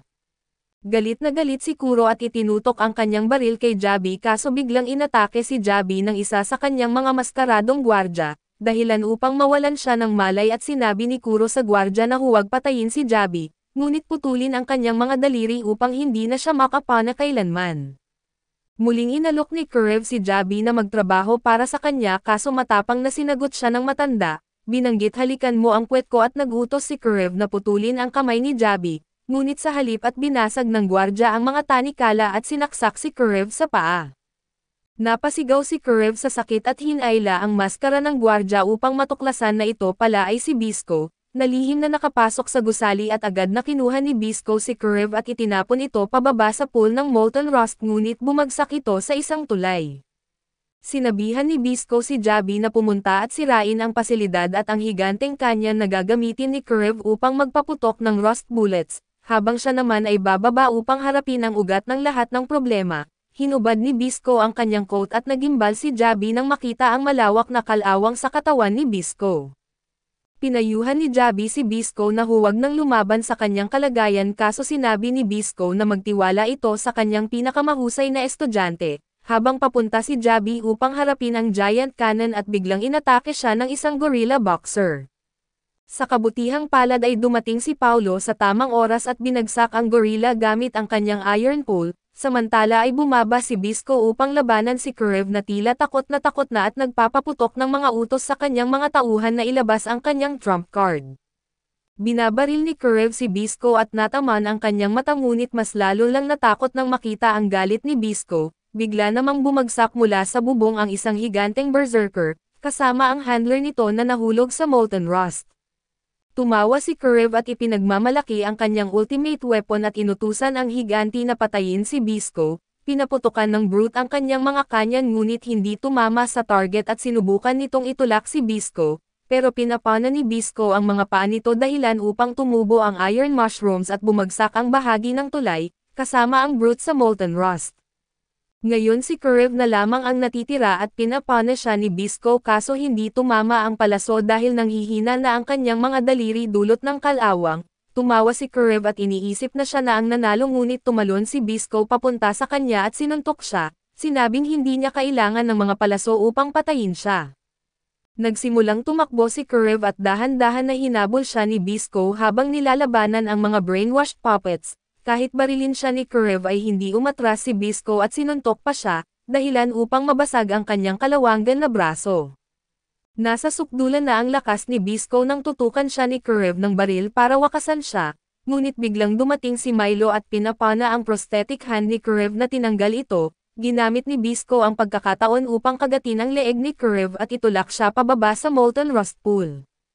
Habang nahuhulog si Kurev sinama siya ni Bisco sa pool at nagmamadaling tumakbo si Milo at sumigaw, tinatanong kung bakit isinakripisyo ni Bisco ang sarili matapos niyang ipangakong mananatili siya sa tabi ni Milo magpakailanman, umiiyak si Milo sinasabing magiging malungkot siya nang wala si Bisco. Inihagis ni Bisco ang kanyang pana kay Milo at iginiit na kahit mamatay ang kanyang katawan at ang kanyang kaluluwa ay mananatili at babalik siya mula sa kamatayan upang protektahan si Milo. Hiniling niya kay Milo na patayin siya bago siya tuluyang matalo ng kalawang. May mga luha sa mata ni Milo nang tanungin niya si Bisco kung magkikita pa sila sa kabilang buhay balang araw at tumatangos si Bisco at sa huli, pinapana ni Milo ang kanyang puso at bumagsak si Bisco sa molten rust at tuluyang nilamon nito, biglang nagmalfunction ang pasilidad dahil sa pinsala. Isang pipeline ang nagpakain ng molten rust sa higanteng elephant cannon upang iputok ito palabas, habang nakikipaglaban sina Paulo at Javi sa mga gorilla boxers at naghahanda na ang elephant cannon upang putukan ang lambak ng higanteng puting ahas. Sa desperasyon ay binuhat ni Paulo ang isang gorilla at inihagis ito sa kanyan dahilan upang ito'y ma-disable. Pagkatapos nito ay nagsimula ng sumabog ang buong pasilidad at ang mga tauhan ni Kuro na nakasuot ng bunny masks ay nagsitakbuhan palabas, sumisigaw na patay na si Kuro. Napagtanto ni Javi na natapos na ni Bisco ang misyon at tumakbo si Paulo papasok sa gusali upang hanapin si Bisco at iligtas siya bago tuluyang masira ang gusali. Sa kasamaang palad ay hindi niya natagpuan si Bisco kahit saan at halos matamaan si Paulo ng molten rust mula sa gumuhong kisame, ngunit protektado siya ni Milo gamit ang mga kabute. Agad silang tumakas palabas ng pasilidad at nang makita ni Javi si Milo tinanong niya kung nasaan si Bisco. Naalala ni Milo ang pagkamatay ni Bisco at malungkot na sinabing si Bisco ay nasa puso ko na lamang, agad na naintindihan ni Javi ang ibig niyang sabihin. Hindi nagtagal ay tuluyang gumuho ang gusali at dumating ang mga rescue squads mula sa lungsod upang hanapin ang sino mang posibleng nakaligtas, ngunit napakakapal ng kalawang upang may magawa sila at habang nagdadasal si Milo na makita si Bisco kahit isang beses pa, biglang lumitaw ang isang higanteng kamay mula sa mga guho at dinurog ang isang helicopter. Laking gulat ng lahat nang bumangon ang revived Iron Giant at nababalot ng molten rust ang buong skeleton nito, walang makapaniwala sa kanilang nakikita at biglang nagpaputok ang Iron Giant ng isang projectile papunta sa kalangitan, na bumagsak sa lambak kung saan naroon ang higanteng puting ahas na nagdulot ng napakalaking pagsabog. Natarante sina Javi at Milo dahil sa atakeng iyon at tiyak na nasunog ang lahat ng tobacco mushrooms sa rehiyon, ngunit mas malala ang problema at sinimulan ng Iron Giant na magpaputok ng molten rust sa paligid, na balak takpan ang buong lugar ng makapal na kalawang. Nagtago ang grupo sa trenches habang lumalayo ang Iron Giant at natuklasan nilang ang kanilang alimango ay natabunan din ng kalawang. Siniguro ni Javi na hindi kakalawanggan ang alimango ngunit kailangan nilang magtrabaho ng husto upang hukayin ito. Sinabi ni Milo na maghuhukay sila kaso siya ang bahala na huminto sa Iron Giant.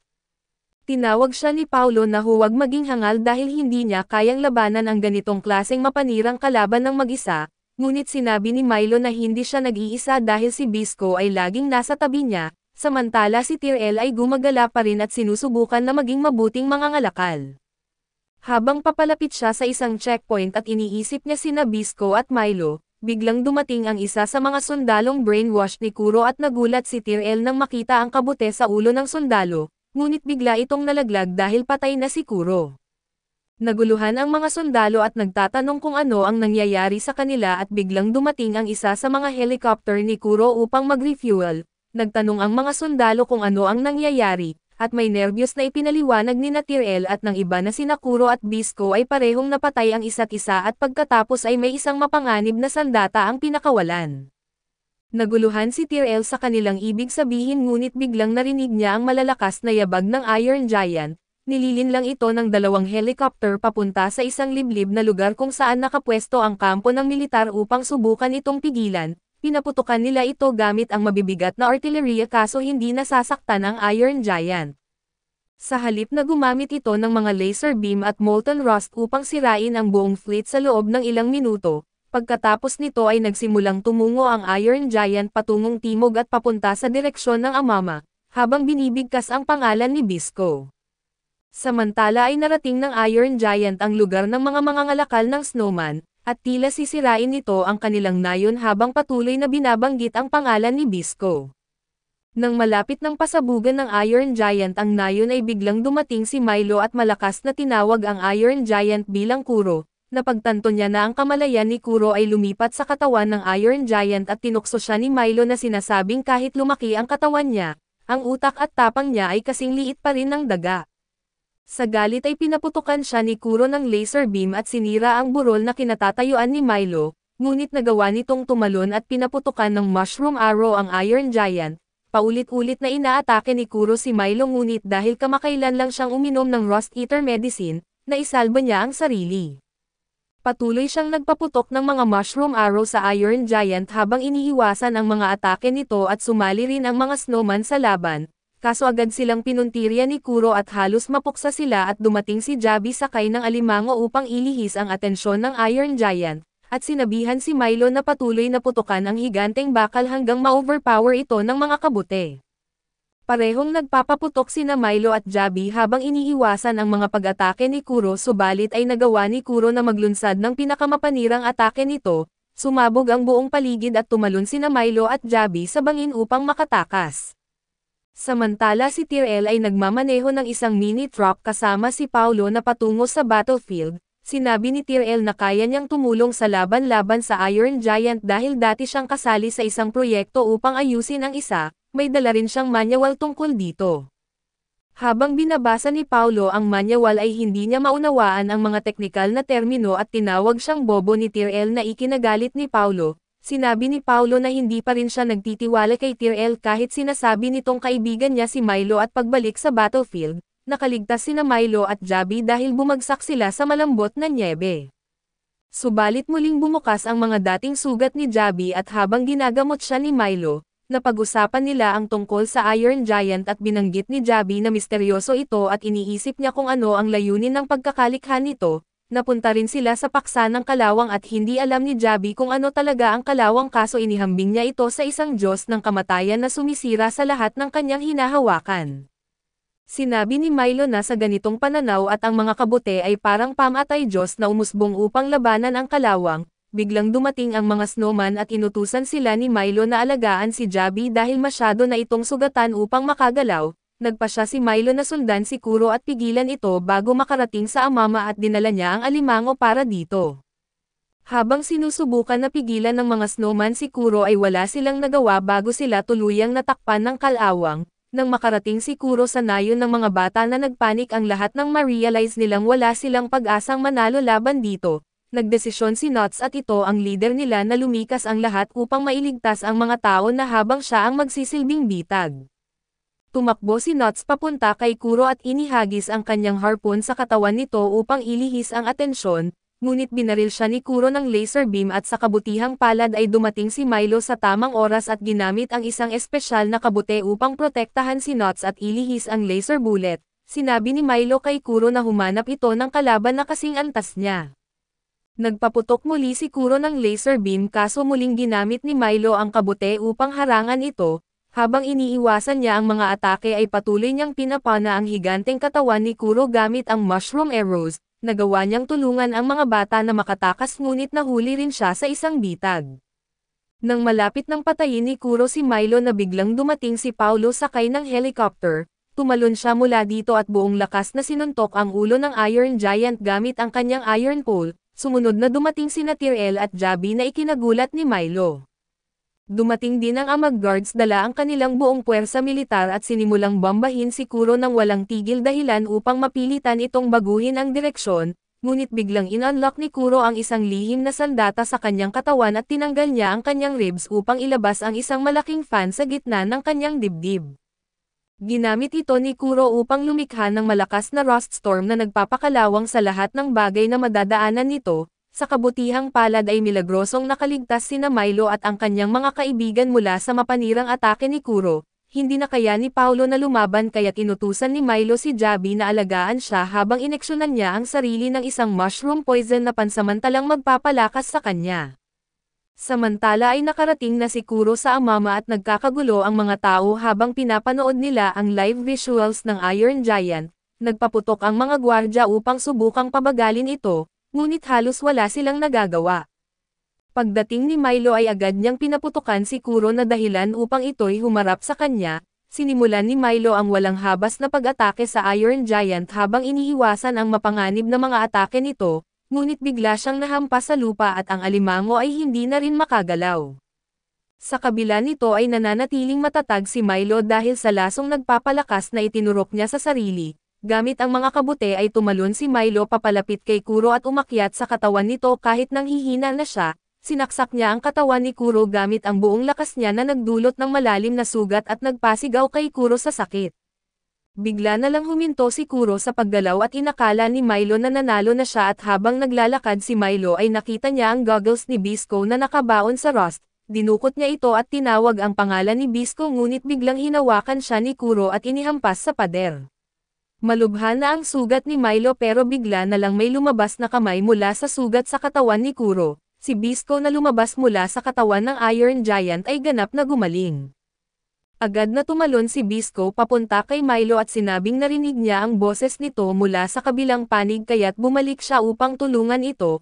Kinuha ni Bisco ang kanyang goggles gamit ang isang kumikinang na kamay at sinuot ito, naghahanda para sa huling laban. Tinulungan niya si Milo na tumayo at si Milo sa sobrang tuwa ay niyakap siya ng mahigpit. Biglang umatras si Milo at sinasabing mainit ito na ikinatawan ni Bisco. Itinuro ni Milo ang kumikinang na kamay ni Bisco at doon lang napansin ni Bisco na may kakaiba. Bago pa nila maanalisa ang nangyayari ay biglang umatake si Kuro na tumalon sila upang iwasan ang kanyang suntok. Inihagis ni Milo ang pana ni Bisco pabalik sa kanya, at pinapana niya si Kuro sa baywang na dahilan upang tumubo ang mga kabute sa likod nito. Nakita ni Jabi at Paulo na buhay pa si Bisco at higit pa kaya niyang gamitin ang kapangyarihan ng activated Rust Eater Mushrooms gamit ang kanyang mga palaso. Bumaba si Bisco mula sa katawan ni Kuro kasama si Milo ngunit muling umatake si Kuro gamit ang laser beam. Kinontra ni Bisco ang atake gamit ang isang palaso na dahilan upang mahati ang Iron Giant sa dalawa. Naguguluhan si Bisco dahil anuman ang palaso na gamitin niya at tanging Rust Eater Mushrooms lamang ang kanyang napapatubo. At hindi niya kontrolado ang kapangyarihan niya. Napansin ni Milo ang spores na lumalabas mula sa mga kamay ni Bisco at napagtanto niyang ito ay mga pores ng Tobacco Mushroom. Nangangahulugan lamang na si Bisco ay naging kalahating tao at kalahating Rust Eater at biglang inalis ni Kuro ang armor sa kanyang itaas na bahagi ng katawan, at lumabas bilang isang higanteng matabang halimaw na mas nakakatakot kaysa dati. Determinado si Bisco na tapusin na ito at sinabi ni Milo na sasama siya. Ibinigay ni Bisco ang kanyang pana kay Milo at si Jabi naman ay nagbigay ng isa pang pana kay Bisco. Sumakay sila sa alimango at tumungo kay Kuro at habang naglalakbay ay ipinaliwanag ni Milo ang nangyayari kay Bisco. Naniniwala siyang noong nalubog si Bisco sa dugo ng higanteng puting ahas, pumasok ang spores ng Rust Eater sa kanyang katawan at dahil sa pagkakalubog niya sa concentrated molten rust ay na-activate ang mga ito. Hindi interesado si Bisco sa paliwanag dahil tiwala siyang si Milo na ang bahala sa mga detalye na iyon. Tumutok siya sa huling labanan at handang tapusin ang laban na biglang tumayo ang Rust Giant at lalong lumaki ang sukat nito at dumating si Tyrell sa buong bilis, sumisigaw kay Bisco na huminto. Sinabi niyang nasa self-destruct mode na ang Iron Giant at kung papano niya ito ngayon ay tiyak na sumabog ito at wawasakin ang buong lungsod ng Amama. Naguguluhan si Bisco at nagtanong kung ano ang dapat niyang gawin, biglang bumuga ng molten rust si Kuro papunta sa kanila. Agad na pinapana ni Bisco ang lupa upang magpatubol ng mushrooms na nagsilbing pader para harangan ang atake at sa gitna ng kaguluhan, mabilis na hinanap ni Tyrell sa manual ang paraan upang pigilan ang self-destruction ng Iron Giant. Natutunan niya na ang tanging paraan ay sirain ang utak ng piloto na protektado ng isang helmet. Sinabi ni Bisco na kailangan lang niyang mapana ang helmet ngunit pinigilan siya ni Milo. Ipinaliwanag nito na napakalaki ng helmet at maaaring nasa kahit anong bahagi ng loob nito si Kuro. Kung magkamali siya na pasabugan ang Iron Giant ay mawawasak ang buong Amama. Biglang nagsalita si Paulo at binanggit niya na ang gagawa ng trabaho at gagamitin niya ang kanyang Merciful Iron Pole technique upang hatiin ang helmet sa paraang mababawasan ang posibilidad ng pagsabog. Tinutya siya ni Bisco na sinabing merciful daw ang tawag niya sa teknika kahit halos mabali ang lahat ng buto niya noong una silang naglaban. Lumapit si Paulo kay Bisco at binanggit na pwede naman siyang maging mabait sa kanya kahit isang beses dahil isusugal niya ang kanyang buhay para sa kanila. Naging hindi komportable si Bisco habang palapit si Paulo at sinabi niyang kung mabubuhay ito, ibibigay niya ang anumang gusto nito. Walang babala ay hinalikan ni Paulo si Bisco at sinabing iyon ang kanyang advance dahil kukunin niya si Bisco pagkatapos nilang malutas ang problema. Namula si Bisco at habang agad na tinawag ni Milo si Bisco na brother-in-law. Sinabi ni Tyrell kay Milo na nagawa na niya ang lahat ng makakaya niya at aalis na siya. Nagpasalamat si Milo at namula si Tyrell na sinasabing natural lamang na tumulong sa mga kaibigan. Umalis siya sakay ng kanyang truck habang sinimulan ng grupo ang kanilang plano. Inutusan ni Jabi ang alimango na ihagis si Paulo papunta sa Iron Giant. Naiwasan ni Paulo ang laser beam nito bago niya tinamaan ang ulo gamit ang kanyang iron pole. Sinampal siya ni Kuro palayo ngunit pinapana ni Bisco ang kanyang iron pole gamit ang parachute mushrooms upang pabagalin ang kanyang pagbagsak. Sa loob ng ilang segundo ay nabasag ang helmet ng Iron Giant at nakita nila si Kuro na naka-fuse sa gitna ng ulo ng Giant. Sinubukan ni Bisco na panain si Kuro ngunit pinakawalan ni Kuro ang maraming rust bombs mula sa kanyang katawan upang harangan ang mga palaso at umatake sa parehong oras. Tumugon si Milo at pinapaputok ang ilang palaso sa lupa bilang paghahanda para sa susunod na galaw ni Kuro. Habang patuloy na isinumpa ni Kuro si Bisco at sinabing hindi siya matatalo anuman ang gawin nito, nanatili si Bisco at ang grupo na nakatuon sa kanilang plano. Malapit nang sumapit ang huling yugto ng laban at inatake ni Kuro si Bisco ngunit biglang tumubo ang mga mushroom arrows na pinaputok ni Milo, dahilan upang parehong may hagis ng mataas sina Bisco at Kuro at tinarget ni Bisco si Kuro, ngunit biglang binato ni Kuro ang kalawang sa kanyang mga mata dahilan upang pansamantalang mabulag si Bisco. Nag-alangan si Bisco ngunit hinawakan ni Milo ang kanyang kamay at sinabing magtiwala siya sa sarili at pakakawalan ang palaso. Sinunod ito ni Bisco at tumama ang kanyang palaso sa ulo ni Kuro. Tinamaan din ang disyerto sa likod nito at biglang tumubo ang mga rust eaters sa napakaraming bilang mula sa palaso at mabilis na kumalat ang mga ito sa katawan ng Iron Giant. Tuluyang natabunan at nadurog si Kuro habang ang kalawang ay natanggal mula sa katawan ng Iron Giant, na naiwan na lamang ang bakal na balangkas nito at dumating ang umaga at natapos na ang laban. Si Jabi at Paulo ay milagrosong gumaling mula sa kanilang sakit na kalawang. Nakita nila sina Bisco at Milo na nakahiga sa ibabaw ng tambak ng mga kabute at tinawag ni Jabi si Bisco ngunit pinigilan siya ni Paulo. Sinabing bigyan sila ng oras dahil tiyak niyang nag-uusap ang kanyang kapatid at ang matalik nitong kaibigan tungkol sa mahalagang bagay. Nagpasalamat si Milo kay Bisco dahil buhay ito at niyakap niya ito at sinabing huwag na siyang iiwan mag-isa. Niyakap siya ni Bisco pabalik na ipinapangako na mananatili silang magkasamang partners hanggang sa dulo. Pagkababa nila mula sa tambak ng mga kabute at nagsimula na ang bagong yugto ng kanilang buhay. Ginamit ni Milo ang Sabako mushroom upang gamutin ang sakit na kalawang ng mga tao sa Amama. habang si Tyrell ay kumuha ng isang truckload ng kabute upang ipagbili sa ibang lugar at si Paulo naman ang naging bagong gobernador ng Amama, at idineklara niya ang kalayaan ng lungsod mula sa gobyerno ng Japan. Idineklara rin niya na malugod na tinatanggap ang mga mushroom keepers sa kanyang lungsod at ang balita ay kumalat sa buong bansa. Samantala ay muling naglakbay sina Bisco at Milo na nakadiscover silang muli sa parehong checkpoint kung saan nagsimula ang kwento. Tiningnan ng opisyal at ng kanyang assistant ang mga poster na nagtuturing kay Milo bilang terorista na tinatawag na Man-Eating Panda. Gayunpaman ay tumigil na ang opisyal sa paniniwalang mapanganib sina Milo o Bisco at sinuri niya ang kanilang mga dokumento at pinayagan silang dumaan sa pader. Biglang nilagay ni Bisco ang 2 vial ng Rust Eater medicine sa bulsa ng opisyal sakaling kailanganin niya ito. Nagpanik ang opisyal na sinasabing hindi siya maaaring tumanggap ng suhol dahil isa siyang matapat na tao. Sinabi ni Bisco na ito ang kanyang gantimpala sa pagbago ng pananaw nito sa kanila at hindi maintindihan ng opisyal ang lahat, ngunit biglang inalis ni Bisco at Milo ang kanilang mga disguises at mula sa buhangin ay lumitaw ang kanilang crab. Nagpanik ang opisyal at tinawag ang kanyang assistant na agad namang kumuha ng litrato ngunit malayo na sina Bisco at Milo, papunta sa kanilang misyon na gamutin ang buong bansa mula sa sakit na kalawang.